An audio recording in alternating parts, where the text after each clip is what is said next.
Welcome to All Things Possible TV. I'm Kris Barney, and I'm excited to have you here with me, as well as my business partner and my husband, Bill Barney. And our episode today is Perfectionism, What's Holding You Back.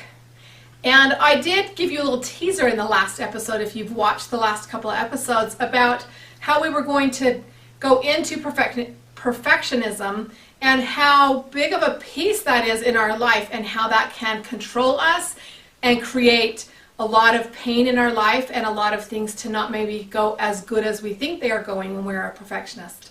I've had some real life experience with this, and so has Bill. And as we've worked with clients, one of the big things that comes up is perfectionism. So we're going to have this episode today for you on that. But before we go into this, I would like to invite you to go to our website at www.allthingspossible.biz and get our 7 traits. Right here on the bottom of the screen you can see the website. We'd like you to get the 7 traits that we teach all the time. Perfectionism is a trait. It's not one of the 7 that we teach, but it is one that we're going to talk about today and give you more information on. Also, while you're on the website, if you would like to get a free strategy session with either Bill or I, today we're going to open it up to either one of us. If you would go to that Contact Us and send an email to us and let us know if you would like to get a free strategy session with Bill for a healing session or with me for a strategy session in your life. This is one of the things that we love to do, we love to give, and we love to have this for you. So, this today is all about perfectionism and is it holding you back? So, Bill, I'm going to turn it over to you and let you talk about the things that you want to tell them about perfectionism. There's a lot of things that build up to this, and our last episode was on suicide, and I have had experience with having directly that perfectionism of my twin brother that really was one of the key factors into that suicide. I always also made reference to Robin Williams, and we could see that he was a perfectionist in his acting, in his humor, in his abilities. So I want Bill to share and enlighten you with all of his expertise in this. Okay, good. I've been excited to do this episode. I've been talking about this for a long time and sharing these principles with clients. That I see one of the big things that's holding people back, this perfectionism and this not letting go of mistakes that they've made in the past, and just they can see flaws in everybody else and be okay with that, but when it's their own flaws, they cannot let go of that. And it's this desire, this perfectionism that is in our society. And so we're going to get right into that here and talk about where that comes from. Okay, perfectionism. I like to refer to it, and many have coined it toxic perfectionism, when perfectionism becomes a negative trait instead of a positive one. And so that's what I want to do, is get into the details of that today. What is it and where does it come from? Basically what I've found is that perfectionism generally comes from one of 2 sources, and that is either a combination of or one of the other, either your parents and your upbringing or religious influences. Here are some traits of people that are dealing with toxic perfectionism where it may actually be holding them back. Many times and see if you identify these things in yourself perhaps a little bit, and maybe see some room for improvement and find something that may be holding you back that you never thought of before. People with toxic perfectionism tend to view their mistakes as failure. It's just like it's a total wipeout. I made a mistake, it's the end, instead of look at it as a learning experience.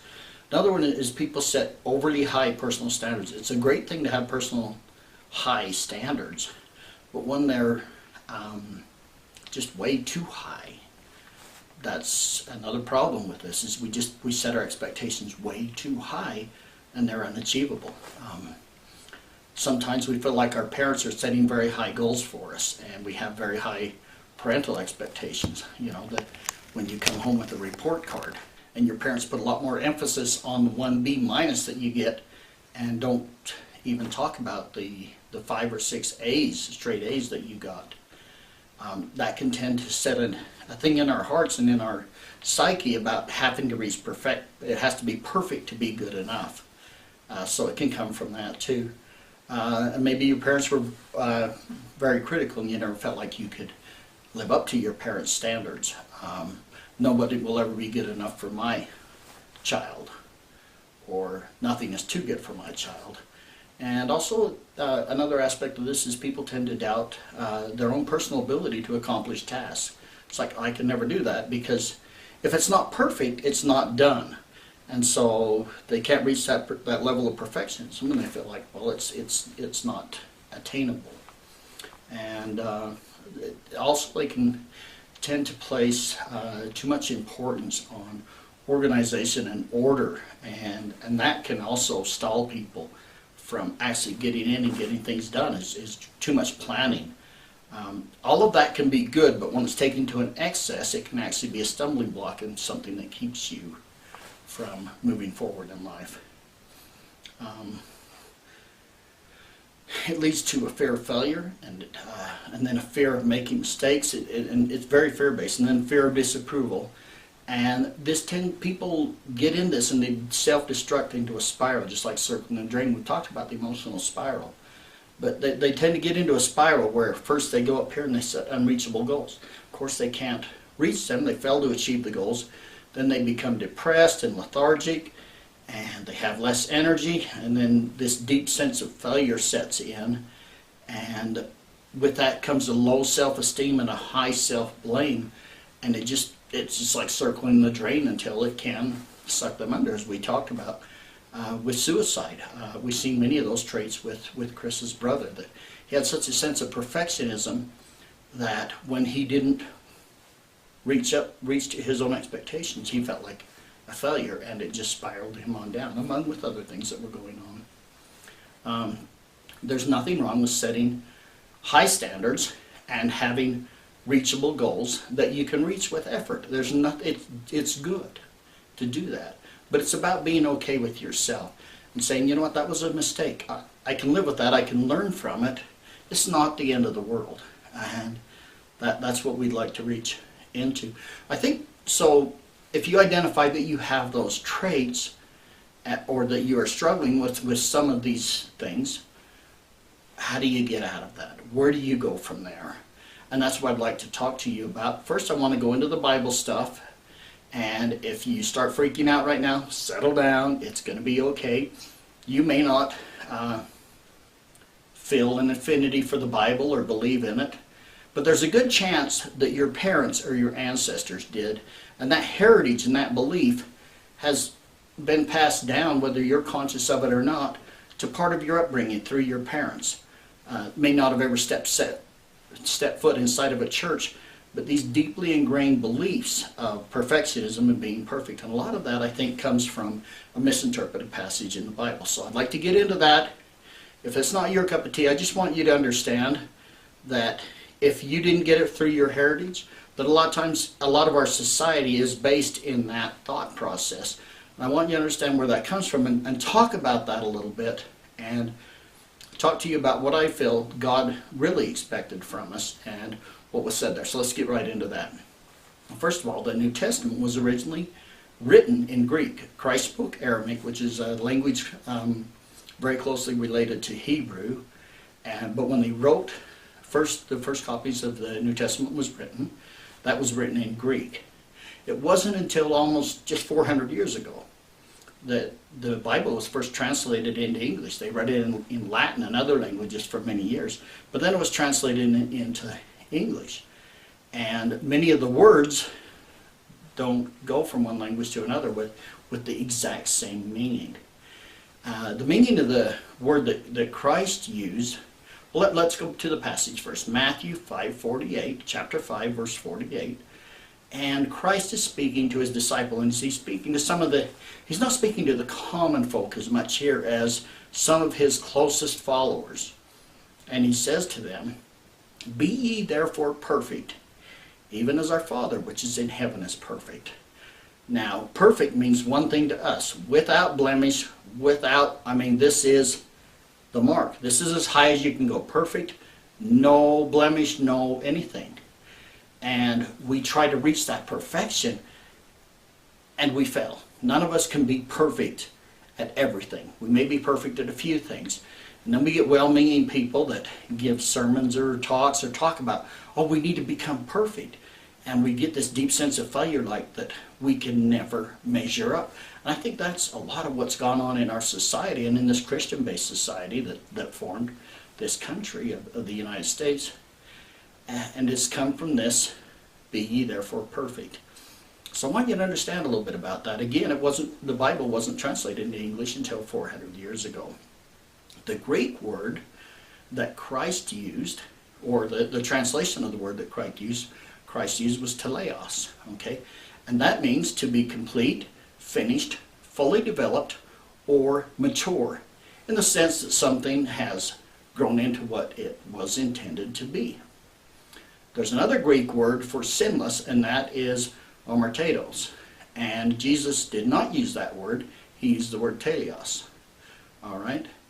So you can see where the breakdown is. We have one word that kind of translates in English to both of those, but has two very different meanings. And Christ, he told us work to do better, do a little bit better. But I don't think he expected us to be perfect. It's impossible. He was the only one that was perfect. But he wants us to be mature. So what does that mean? And I want to use an example that I like to use this example when I'm talking to my clients and people that are struggling with letting go of their mistakes of the past, about perfection. And perfection is, I can tell a person who may have had a very difficult life, may have made some very serious mistakes, and say, you know what? You are walking in perfection right now, and people just don't understand. Oh no, but I've made so many mistakes. I've done this, I've done that. I've sinned, I've made mistakes, I can't be perfect. No, you are perfect in that sense, and let's talk about that. So I like to use the example of an acorn, okay? What is a perfect acorn? First of all, let me tell you what a perfect acorn is not. Let's talk about what a perfect acorn is not. A perfect acorn is not the largest one. It's not the prettiest. It's not the juiciest. It's not the one with the perfect little cap on the top of it. It's not the first one to fall from the tree, and it's not the last one to fall from the tree. What a perfect acorn is a healthy, mature oak tree, because that's what an acorn is designed and intended to be. Is as it goes through its process, the final result is it's supposed to be a healthy, mature oak tree. So if God is planting acorns, us as acorns, he doesn't plant us and a year later come down and look at us and say, oh my gosh, I want a fully mature, developed oak tree. He expects to see in us an acorn that was planted a year ago. So it's going to be an itty bitty tree, little plant about this tall.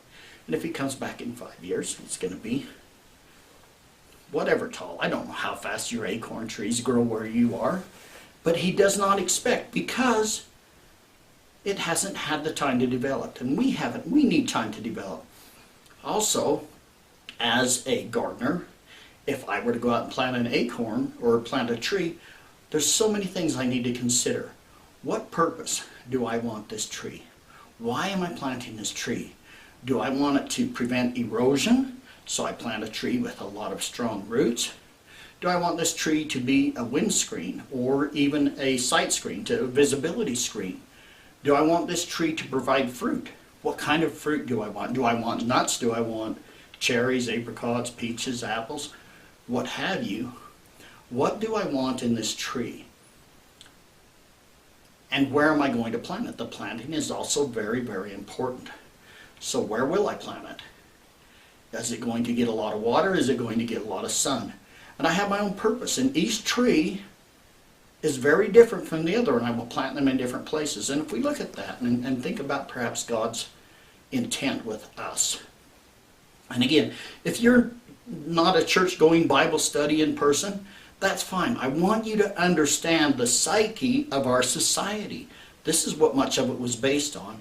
And perhaps you can see, you know what, I inherited, or a lot of these things were taught to me growing up, even though my parents may or may not have been church-going folk or Bible studying folk. That's still part of our cultural, whatever you want to call it, the cultural thing, you know, whatever that is. So, you have all these trees planted, and they're all for different purposes. And you don't see the shade tree over here talking to the fruit tree, going, oh my gosh, you're so tiny, or you have such delicious fruit, and I've got nothing but all these leaves.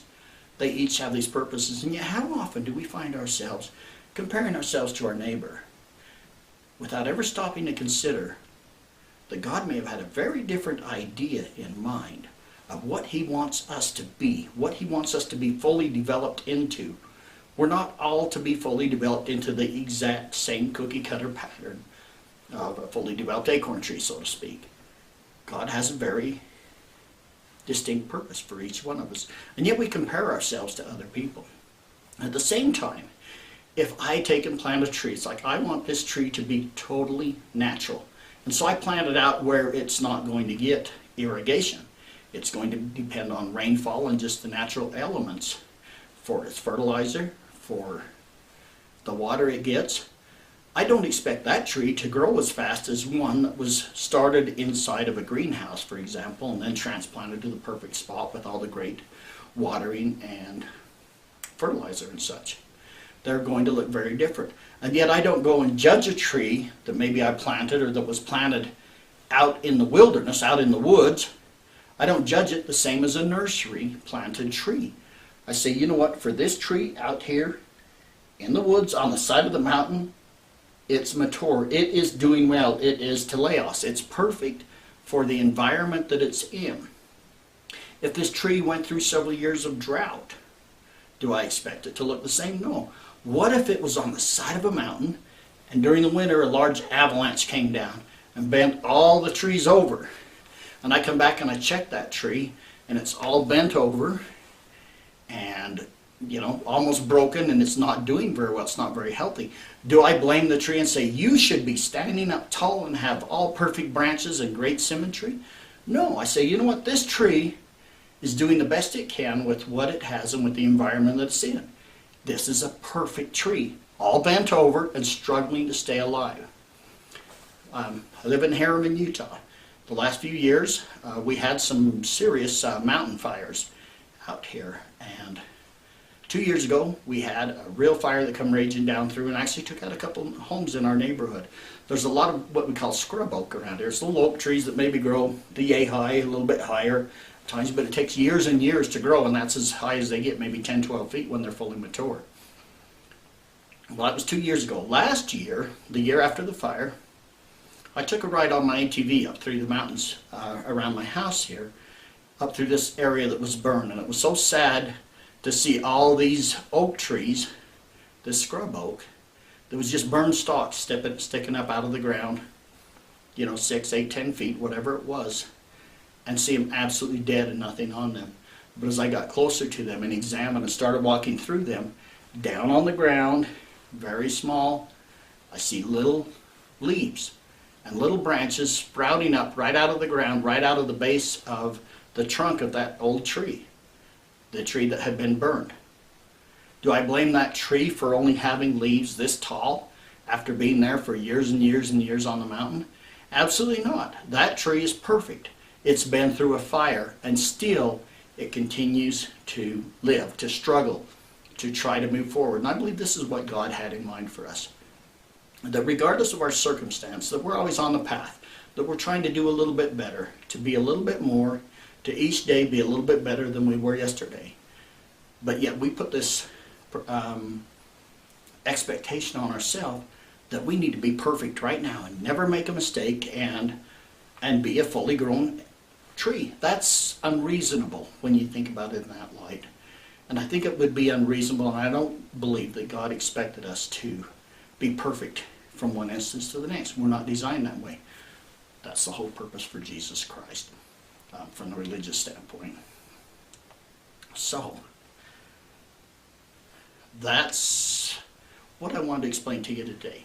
So even if you don't come from a religious background and you're just looking at it on a psychological thing, you know, my parents expected perfection of me. And I feel like I have to be perfect myself. Just think about the analogy of the acorn tree, okay?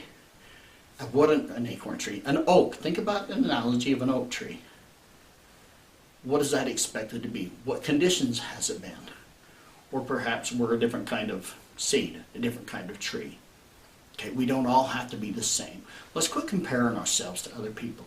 Let's just try to do a little better today than we did yesterday, and do a little bit better tomorrow, and move on.